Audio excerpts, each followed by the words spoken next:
What is a shadow or shadow work? In this video, I'm going to be breaking down what shadow work what shadow work is, or how a shadow is formed or created to begin with.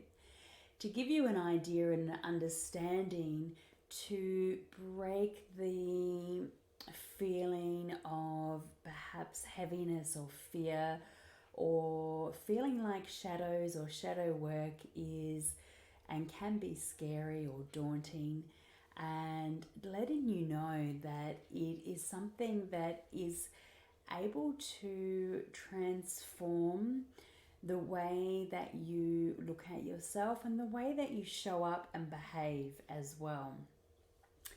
So, first, let's dive into what a shadow actually is. When you hear the word shadow, you kind of think, dark, moody, heavy, maybe a little bit scary.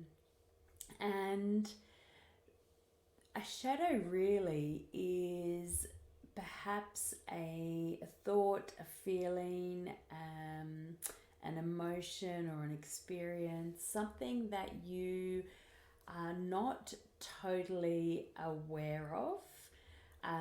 And it is called a shadow because it is not in your conscious mind or your conscious reality. So it is sitting beneath the surface of your conscious mind in your subconscious one. Your subconscious is the deeper layer to yourself, your mind, your understanding.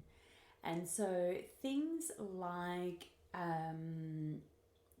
perhaps things that you have avoided or that you have suppressed, maybe parts of you that were labeled as unacceptable or too much, and you have just shut off from them, but they still exist within you because even though you have shut it off, it is still there. It's still under the surface in your body, sitting in your body, taking up space. And so let's talk a little bit about how a shadow is formed, and this will give you a bit more of an understanding of what a shadow actually is. So think about something, perhaps it might be an experience or a person, something that made you potentially feel unsafe or unaccepted. Perhaps an emotion is ignored. Perhaps you feel like you are shamed or punished, or there is something that you really desired but it never was able to be manifested. It had to be shut down because maybe it wasn't acceptable or it wasn't the right way to do something. And then from that feeling, that emotion, a core wound is formed, is created, and maybe it's around I'm too much, or I'm not enough, or maybe you feel like you had to dull yourself down. You had to be quieter, you had to be softer, all of those sorts of parts that society demands, particularly of women, where we have to fit into this stereotypal box to be considered, a good girl or to be on your best behavior. From that core wound, you then form a protective mask, or this is where the shadow archetypes come out. So your mask may have been that you put on or had to be a good girl, an invisible one, the strong one who holds it all together, the overachiever who is always seeking validation, or the rebel. And so you start to wear these masks as a reaction to not integrating and embracing your shadow aspects, these parts of yourself that are perhaps considered, too wild or too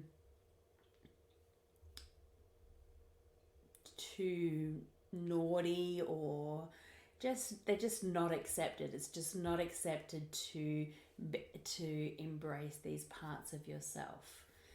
And so you start to form this protective mask, and you start to become this archetype of the good girl or the strong one or the invisible one or the overachiever and the rebel. You start to actually show up, and over time this becomes ingrained in your DNA, in your makeup, in how you actually show up. And before long, everything that you've suppressed is kind of sitting under the surface in the subconscious, where it still exists, but you are not conscious of it because you are so entrenched in this archetype of whatever it is that you've had to create or step into, which has been more acceptable. But the emotion is still there. The fire is still there under the surface. It is just suppressed and pushed down or avoided. And so this is what forms and creates the shadow. The shadow is something that is under the surface, dormant, potentially sleeping or in a deep slumber. And in your conscious mind, the archetype of the good girl, the strong one, or the overachiever is taking over your conscious mind. But in the subconscious, in the darkness, in the depths of your body and your understanding, exists this memory of what you have suppressed. So potentially this could come up, and this could show up in your life as self-sabotage. It could show up as this real wild and unruly part of yourself that wants to wreak havoc and wants to cause chaos, because she is probably mad that you've suppressed this for so long, and she is just acting out in order to get your attention, to be noticed, to be seen, because all that this part of you, this shadow, wants is to be accepted, to be loved, and to be reintegrated back into your conscious mind.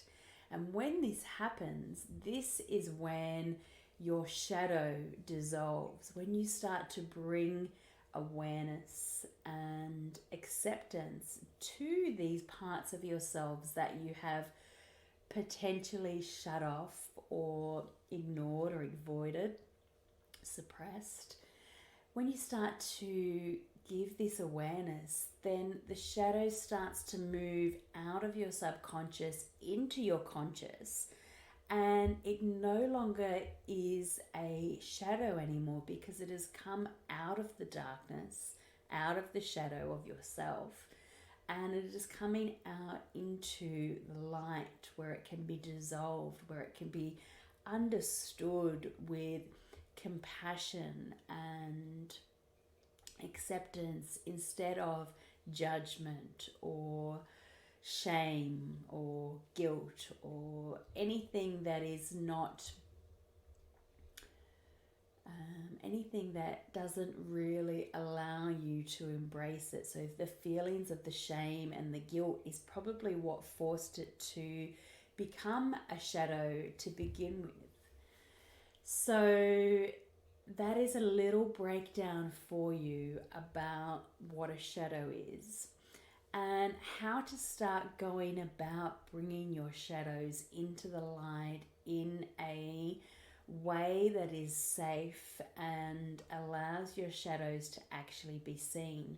It requires a bit of courage to obviously to face these aspects and to understand the truth of what's going on beneath the surface. Why are these behaviors, why do these continual cycles, why do I keep acting in a certain way that I know isn't good for me, that I know isn't who I am?